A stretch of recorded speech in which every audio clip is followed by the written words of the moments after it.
សន្មតថាចប់ដោយបរិបូរណ៍យើងខ្ញុំសូមថ្លែងអំណរគុណយ៉ាងក្រៃលែងដល់អស់លោកស្រីអ្នកនាងកញ្ញានិងប្រិយមិត្តទាំងអស់ដែលបានចំណាយពេលដ៏មានតម្លៃតាមដានរឿងនេះតាំងពីដើមរហូតដល់ចប់សូមជូនពរសុខភាពល្អប្រាជ្ញាឆ្លៀវវៃនិងសេចក្តីសុខសាន្តចូលមានដល់អស់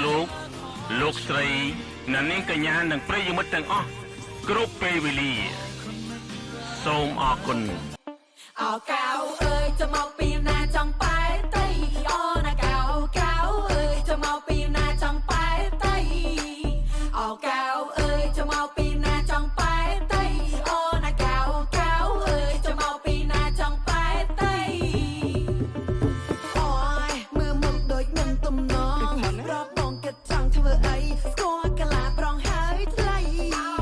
មកពីណាអូយមកឡាំប៉ាធ្វើដូចខ្លាំងឡាឡាំប៉ាដាំប៉ាំប៉ាំអាយតែគៀនណាចរណៃអោកៅអើយจะមកពីណាចង់បែកតៃអូណាកៅអើយจะមកពីណាចង់បែកតៃអោកៅអើយจะមកពី